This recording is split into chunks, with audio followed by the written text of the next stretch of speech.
नमो नमः। अस्माभिः सूत्रं दृष्टम् उकालो ह्रस्वदीर्घप्लुतः। इदं सूत्रं किं करोति इति चेत् ह्रस्व दीर्घ तथा प्लुतसंज्ञाम् इदं सूत्रं करोति। कथं करोति? उकालः उकालः इति कालः अवगतः वा? मया एकं आम् वीडियो प्रेषितमासीत्। आम् आम् ऊ ऊ इति वदति सः, तस्य क इति ध्वनिः श्रूयते, कू कू कू इति कृत्वा सः वदति। हा? तस्य कः नाम? ह्रस्व दीर्घ प्लुतम्। करेक्ट्। यदि उकालः तत्र स्वीकृतः, उकाल नाम कश्चन एकः स्वरः तैः उदाहरणार्थं स्वीकृतः, उकालः अस्ति, तस्य प्रथमः कालः अस्ति यदि एकमात्रिकः कालः वर्तते चेत् सः ह्रस्वः ऊ। यदि ऊ इति कालः वर्तते, द्विमात्रात्मक कालः वर्तते चेत् सः दीर्घसंज्ञकः। यदि ऊ इति त्रिमात्रात्मक अथवा त्र्यधिकं यत्र कालः वर्तते सः प्लुतः स्वरः भवति। तैः उदाहरणार्थम् उ इति स्थापितः, अस्माभिः सर्वेपि स्वराः एवम् अवगन्तव्याः। कथम्? उदाहरणार्थम् अकारः अस्ति, अ इति एकमात्रिकः नाम ह्रस्वः स्वरः, आ इति द्विमात्रिकः स्वरः इति कृत्वा तस्य दीर्घसंज्ञा, आ इति वदामश्चेत् तस्य प्लुतसंज्ञा भवति। तथैव वयम् ओम् इति ॐ एव सर्वदा प्लुतसंज्ञा तस्य ऊम न, वस्तुतः उच्चारणवेलायाम् ॐ इति वदामश्चेत् सः प्लुतः ओ इति वर्तते। सः कथं निर्मितः तत्तु भिन्नः विषयः। अ उ म तत्र तु अस्ति एव, किन्तु ओम् इत्यस्य प्लुतसंज्ञा भवति इति अत्र अस्य सूत्रस्य अर्थः। ह्रस्वः दीर्घः प्लुतः, तस्य पुनः सूत्रार्थं पङ्क्त्या अवगन्तव्यः। लघु कौमुदी खलु। अस्तु, अत्र ऊश्च नाम ह्रस्व उकारः, ऊश्च नाम दीर्घ उकारः, तथा ऊश्च एते सर्वे मिलित्वा बहुवचनं यदि क्रियते चेत् किं बहुवचनं? वः, गुरुः, गुरु, गुरवः। तथैव यदि उकारान्तं शब्दं चालयामः अथवा साक्षात् उकारः चालयामश्चेत् ऊ ऊ वः, वः इति बहुवचनान्तं, प्रथमा बहुवचनान्तं। तस्य शब्दस्य यदि षष्ठीविभक्ति बहुवचनं क्रियते अथवा एकवचनं क्रियते, एकवचनं स्वीकर्तव्यं, गुरोः एकवचनं भवति। षष्ठीविभक्ति बहुवचनं किं भवति? गुरूणां गुरूणाम्। अत्र उच्यते वाम, वाम इति उच्यते। वाम नाम किं? ह्रस्व दीर्घ प्लुत तेषां, तेषां वर्णानाम् इव कालः यस्य अचः अथवा अच नाम किम्? इनके समान। किसके समान? ऊ ऊ तथा ऊ,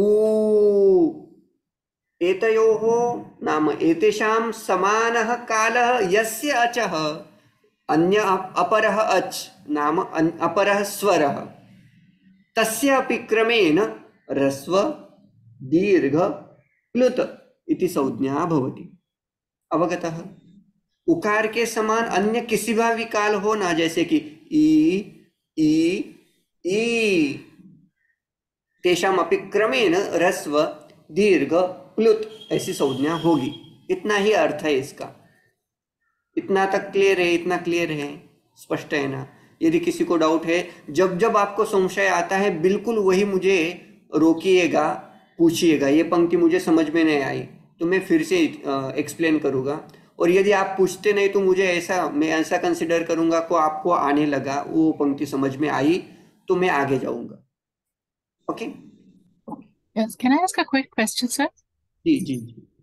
So I understood the meaning what you're saying. My question is, does this concept have anything to do with time, in the sense that it has to be a second or 2 seconds versus I don't know if I'm asking.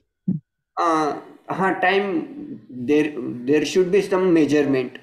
So if we count one, if actually matra paddhati we use one matrika swarah, if you take a time to pronounce a, how much time it might take? It might take one matra, one count.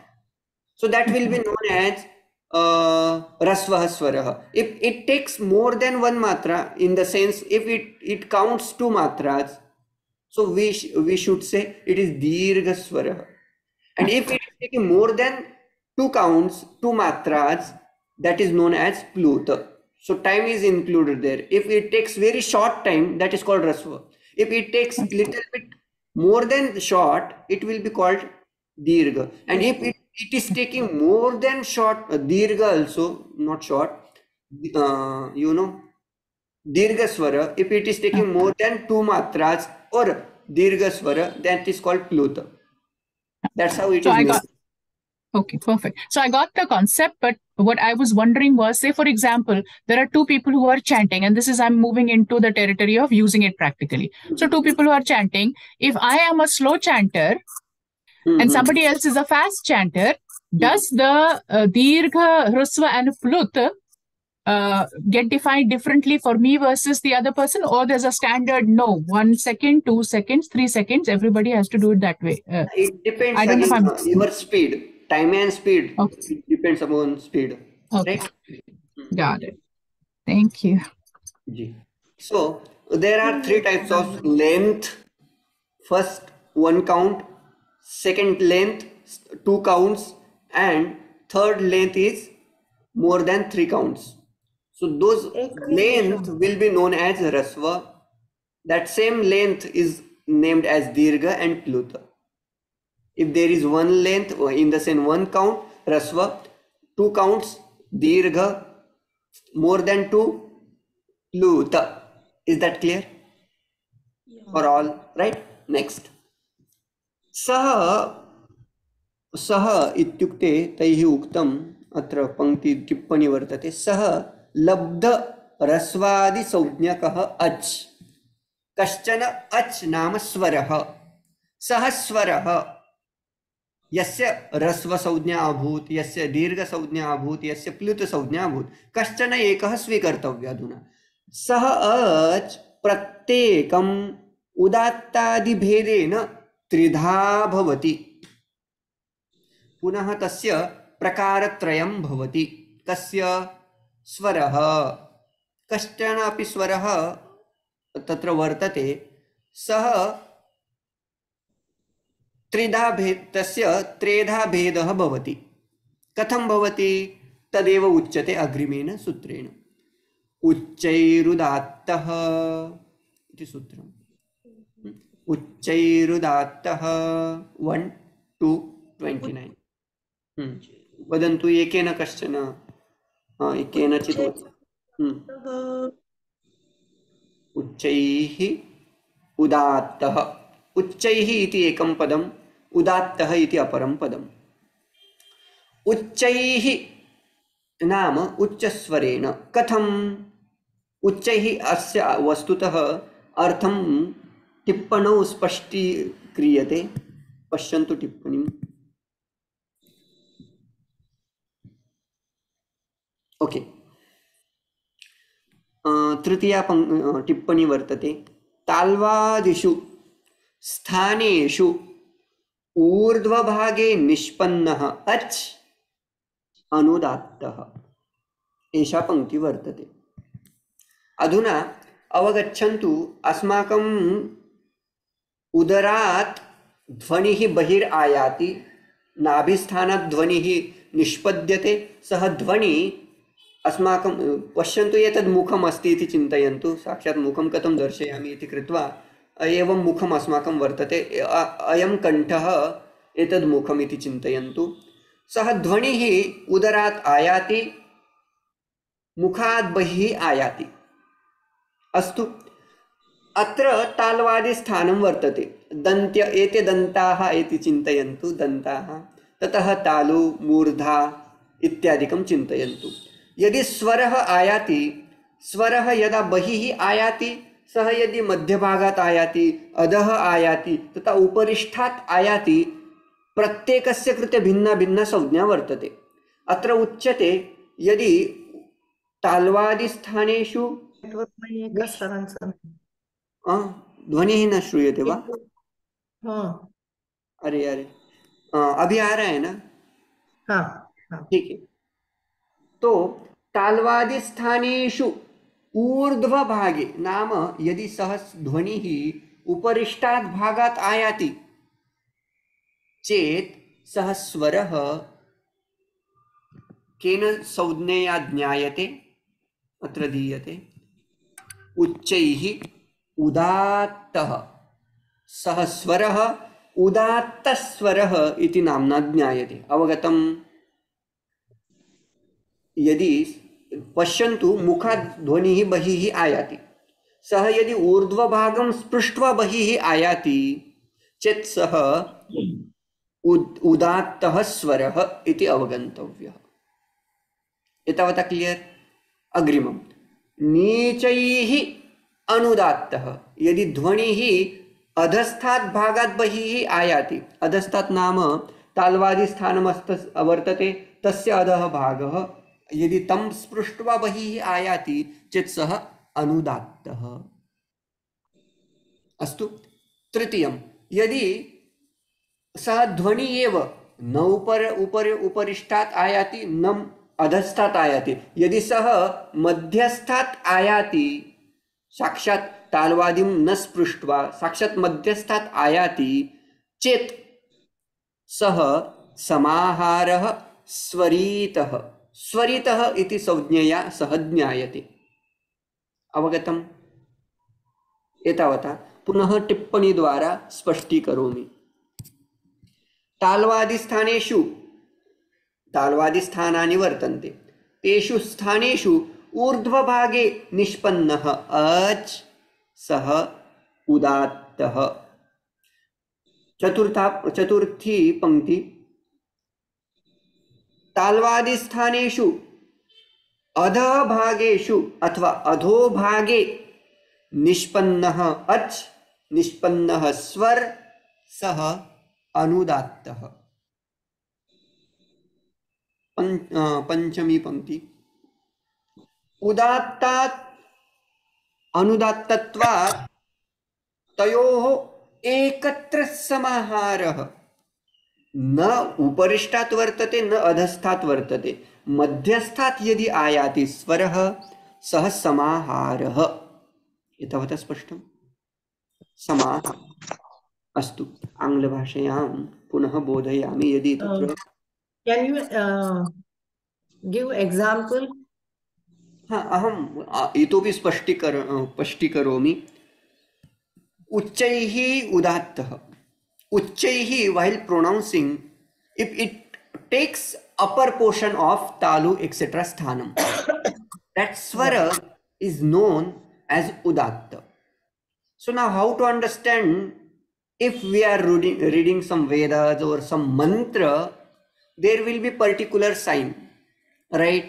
Udatta sign, anudatta sign, and samahara sign.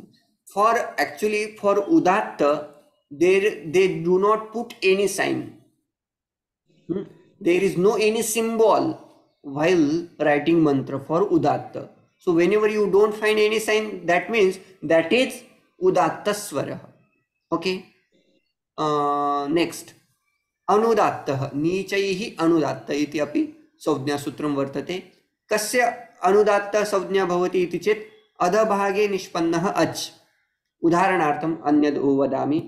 प्रथमतया तस्य while pronouncing, if it is pronounced through lower part, Okay, that will be anudattah, and there is a symbol assigned for this particular anudattah. You will find horizontal line under the any consonant, under the swara, horizontal line ऐसा करके दिया जाएगा, ठीक है। और समाहारः, इसके लिए you will find a line above vowel, this kind of, how to show now, मैं लिख के दिखाता हूँ यदि आता है हा, ते साईन माहित आहेत, फक्त त्याचं एक एक एक्झाम्पल जर तुम्ही ते प्रोनाउन्स करून दाखवले तर. ओके, मंत्रः अस्ति ओम सहना, तत्र न इत्यस्य अधुना कथं दर्शयामि अहम्, अस्तु अवगन्त एवम् अवगच्छन्तु। अ इति स्वरः, अ इति समाहारः, इति अधस्तात् भागात् यदि आयाति सः नीचैः अनुदात्तः स्वरः। अ इति उपरिष्टात् यदि स्वरः आयाति सः स्वरः उदात्तः, उपरिष्टात् आयाति सः उदात्तः, अधस्तात् आयाति सः अनुदात्तः, इति मध्यस्थात् आयाति चेत् समाहारः। अवगतम्? अवगतम्? त्याला आपण वोकल पिच म्हणायचं का मग? वोकल स्पीच म्हणू शकतो आपण, पिच म्हणू शकतो का? पण म्हणजे हायर, मिडल आणि लोअर, ज्याला आपण मध्यम, मुद्रा आणि तारासप्तक म्हणतो. न न न न तथा नावगन्तव्यम्। अत्र यः ध्वनिः बहिः आयाति सः नाम उच्चैः नाम लाउडली इति अर्थः न स्वीकरणीयः। सः उपरिष्टात् आगच्छेत् तदा एव सः उदात्तः, सः यदि अधस्तात् आयाति तदा एव तस्य का संज्ञा, नीचैः अनुदात्तः। यदि सः मध्यस्थात् साक्षात् सरलतया आयाति सः समाहारः, तथा अवगन्तव्यम्। अस्तु, अधुना किं किं दृष्टं? स्वरः भवति अच्, सर्वेपि स्वराः ह्रस्व दीर्घ प्लुत संज्ञां लभन्ते, न तु सर्वे, तत्र केचन अपवादाः अपि भविष्यन्ति, तद् वदिष्यामि अग्रे। ततः अनन्तरम् अस्माभिः किं पठितं? प्रत्येकस्य ह्रस्वः दीर्घः प्लुत संज्ञा तु कृता, तदनन्तरं पुनः तत्र प्रत्येक स्वरस्य उदात्त अनुदात्त तथा समाहार संज्ञा भवति। प्रत्येकस्य स्वरस्य तत्र अनुदात्त स्वरः अपि भविष्यति, अ इत्यस्य समाहार संज्ञा अपि भवति, अनुदात्त संज्ञा इति अपि भवति। इतोपि तस्य भेदः क्रियते। कुत्र वर्तते? सर ते तालव्य श आणि मूर्धन्य श, तर ते हे सिमिलर आहे का, हे जो तुम्ही सांगताय तालव्य आणि मूर्धन्य? तस्य अधुना वस्तुतः अग्रे तस्य विचारः विस्तारेण क्रियते, तत्र स्पष्टी भविष्यति। तालव्य तथा मूर्धन्य, तत्र उच्चारणे तत्र भिन्नता वर्तते। एकः तालुस्थानीयः वर्णः, अपरः मूर्धास्थानीयवर्णः, मूर्धन्यवर्णः। श ष इति तत्र उच्चारणभेदः, स्थानभेदः तत्र वर्तते, तद् अग्रे पुनः स्पष्टीक्रियते। अस्तु, एतावता स्पष्टमस्ति। उच्चैः उदात्तः, सः एव अच् स्वरः उदात्तं संज्ञां लभते, सः एव स्वरः कश्चनापि स्वरः अनुदात्तं संज्ञां लभते।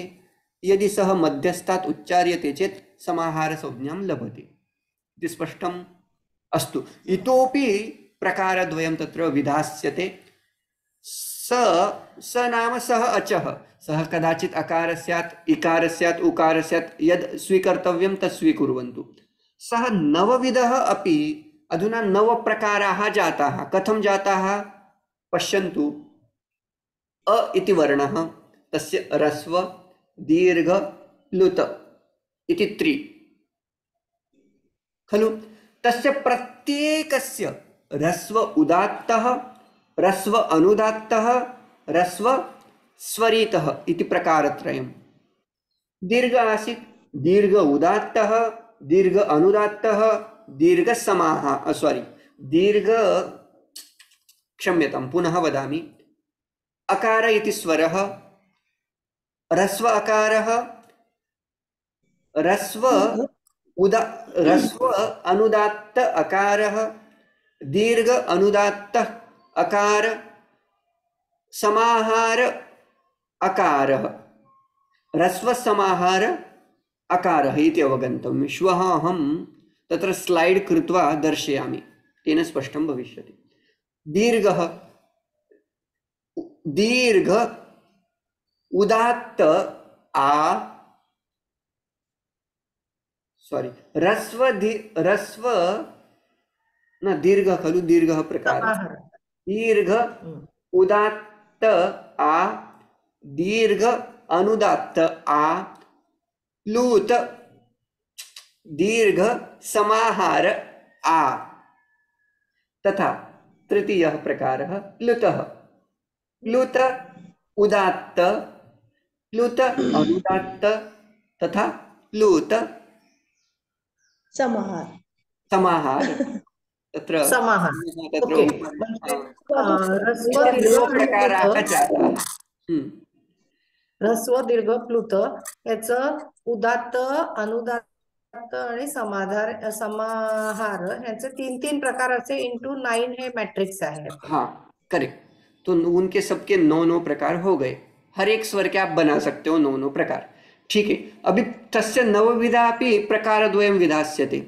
अधुना सः एव स्वरः नवविधः अपि, नवप्रकारकाः एकः स्वरः भवति, प्रत्येकं नवविधस्य अपि एकस्य अनुनासिक संज्ञा भवति, एकस्य अनुनासिक संज्ञा भवति। तस्य कृते सूत्रम् आयाति प्रत्येकम् अनुनासिकत्वात् अनुनासिकत्वाभ्यां द्विधा इति अर्थः।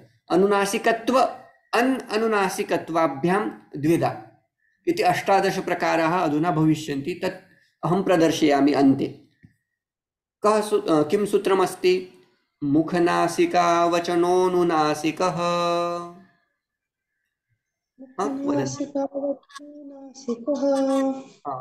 अनुनासिक इत्युक्ते किम्?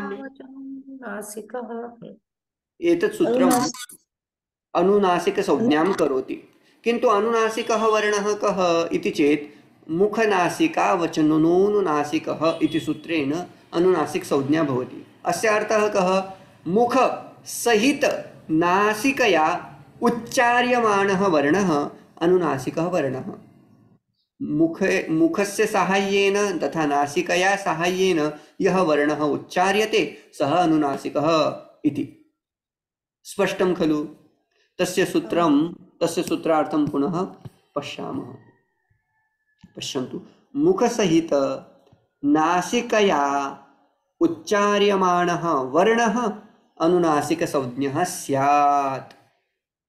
एतावत् स्पष्टम्? अस्तु, एतावदेव तस्य सूत्रस्य अर्थः। ततः अग्रिमं तत्र पङ्क्ति वर्तते, अग्रिमा पङ्क्ति अस्ति, तदित्थम् अ इ उ तथा ऋ एषां वर्णानाम् 18 भेदाः भवन्ति।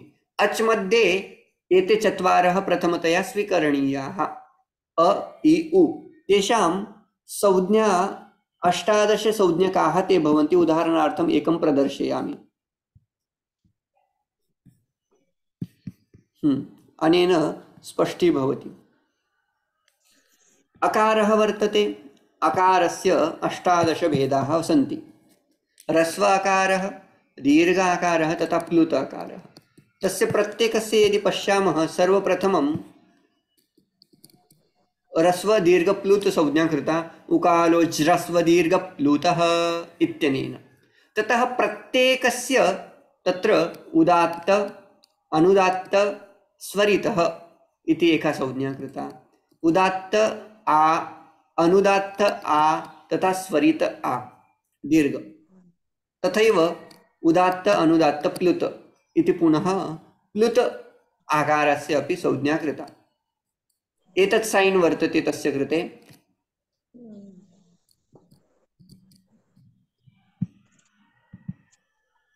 एकः अस्तु। अधुना अयं यत् चिह्नं वर्तते तत् अनुनासिकचिह्नम्, उपरि यद्वर्तते अनुनासिकचिह्नम्। अयं स्वरः अन् अनुनासिकः, न अनुनासिकः इति अन् अनुनासिकः, अन् अनुनासिकः अ, अनुनासिकः अ। तथैव अनुदात्त इत्यस्य कृते लैन् दीयते, अधः एका लैन् अत्र वर्तते खलु। अ अनुदात्त ह्रस्वः, अनुनासिक अनुदात्त ह्रस्व अ, स्वरित ह्रस्व अ, अनुनासिक वर्तते, अनुनासिक स्वरित ह्रस्व अ। पुनः आ अनुनासिक आ उदात्त दीर्घ, अनुनासिक उदात्त आ, अनुनासिक अनुदात्त दीर्घ आ। अत्रापि वस्तुतः अत्र स्थापनीयः आसीत् यत् चिह्नं मया विस्मृतं प्रायः। अस्तु, किम् अनुनासिक कुत्र अस्ति? हाँ, अनुनासिक अनुदात्त आ, अत्र स्वरित अनुनासिक आ, अनुनासिक स्वरित आ। अत्र अधुना प्लुत विषये अनुनासिक प्लुत उदात्त आ, तथैव अत्र तु अनुनासिक वर्तते, अनुनासिक उदात्त आ इति। अत्र तथैव अनुदात्त अनुनासिक अनुदात्त प्लुत आ, अनुनासिक अनुदात्त आ। तथैव स्वरितः अनुनासिक स्वरित आ, तथैव अनुनासिक स्वरित आ। एते सर्वेपि 18 भेदाः भवन्ति। एवमेव इकारस्य अपि 18 भेदाः, एवमेव उकारस्य अपि 18 भेदाः, एवमेव ऋकारस्य अपि 18 भेदाः। ततः व्हाट् अबौट् लृ इति वर्णस्य, तद्विषये अग्रिमा पङ्क्ति वर्तते। एतत् पिक्चर् यदि आवश्यकः चेत् स्वीकर्तुं शक्यते, स्क्रीन्शाट् इति कृत्वा, अथवा अहं ग्रुप् मध्ये स्थापयिष्यामि। अस्तु, ग्रुप् मध्ये स्थापयतु भवान्। स्थापयिष्यामि।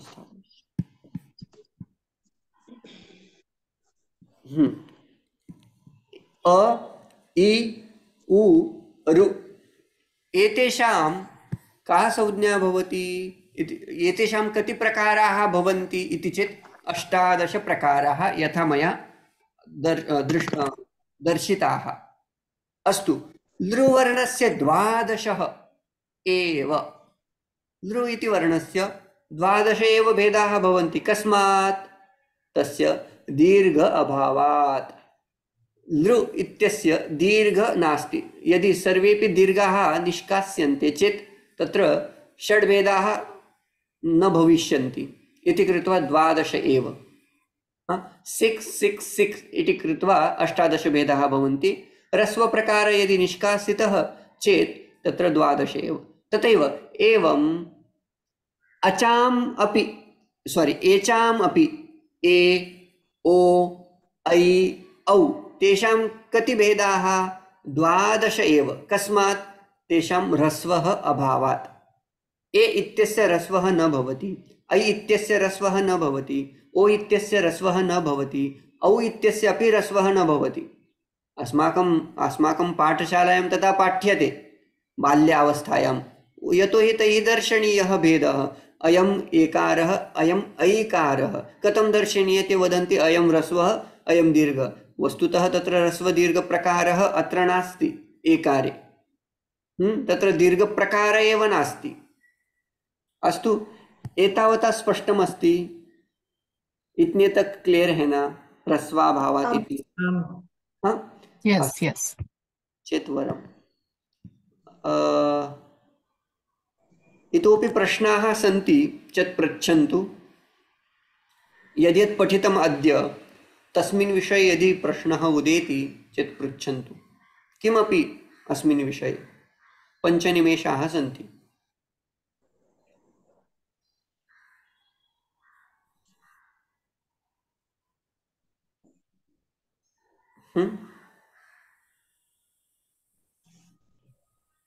अवगम्यते खलु सर्वं? क्लिष्टता आम् स्यात् कदाचित्, किन्तु संस्कारेण सम्यक्तया ज्ञास्यति इदम्। कालेन कालेन, विद्या कालेन पच्यते, पक्ष्यते। यदा यदा कालः समीचीनः कालः आयाति तदा विद्या अपि पक्वतां याति। नास्ति प्रश्नः, नास्ति प्रश्नः। वयं पण्डितः। भवन्तः पण्डिताः अभवन्, पण्डिताः भवन्तु, किन्तु व्याकरणेन न। पण्डा इत्यस्य अर्थः भवति, गीतायां मया उक्तः स्यात् कदाचित्, पण्डा नाम आत्मविषया बुद्धिः। आत्मविषयक बुद्धिः येषां वर्तते ते पण्डिताः। वयं तु शास्त्रज्ञाः, शास्त्रं वस्तुतः सम्पूर्णं शास्त्रमपि न जानीमः। किञ्चित् भागः, लघुसिद्धान्त अयं तु किञ्चित् भागः वर्तते, तदेव वयं जानीमः इति कृत्वा वयं वैयाकरणिकाः। वस्तुतः वयं सर्वेपि वैयाकरणाः।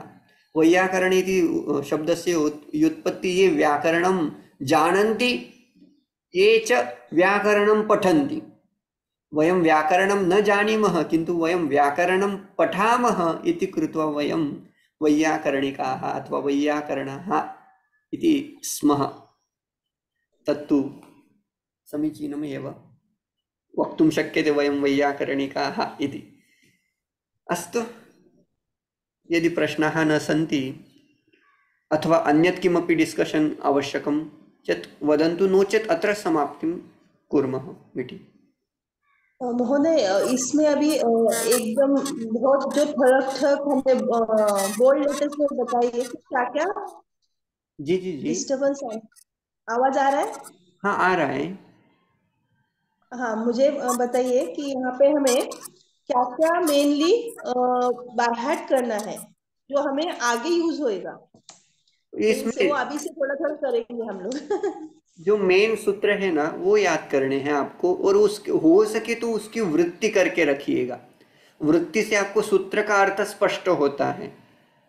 जैसे कि हलन्त्यम, हलन्त्यम इतना सूत्र है तो हलन्त्य क्लियर नहीं होता, तो उपदेशे अन्त्यम हल इत् स्यात् इति वृत्तिं यदा स्मर्यते चेत् सूत्रार्थः स्पष्टः भवति। अस्तु, प्रश्नाः भवेत्, अन्ते कक्षायाः अन्ते प्रश्नाः भवेत्, तथा पठन्तु येन प्रश्नाः question should rise at the end of the class. So that's how you study, and I would like to receive question from you, right? Okay. Can I ask a quick question? But it's from the previous class, sir. Yeah, definitely you can. So there was a definition you said. I tried to note it down. I just want to make sure I got it. प्रत्याहि अन्ते संक्षिप्यते। हीयन्ते इति धातु, प्रत्याहीयन्ते इति एकः शब्दः, एकं क्रियापदम्। Okay, प्रत्याहीयन्ते, प्रत्याह्यन्ते।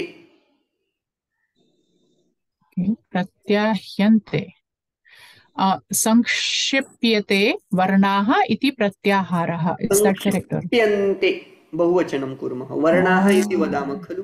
प्रत्याहीयन्ते संक्षिप्यन्ते वर्णाः इति प्रत्याहारः। Thank you so much. Okay, प्रजासत्ताक दिनस्य सर्वेषां कृते हार्दाः शुभाशयाः। अस्तु, समाप्तिं कुर्मः। धन्यवादः। धन्यवादः सर। ओम पूर्णमदः पूर्णमिदं पूर्णात् पूर्णमुदच्यते पूर्णस्य पूर्णमादाय पूर्णमेवावशिष्यते। ओम शांति शांति शांति। हरि ओम श्री गुरुभ्यो नमः। हरि ओम। हरि इदानीं वयं किञ्चिदपि न जानीमः एतत्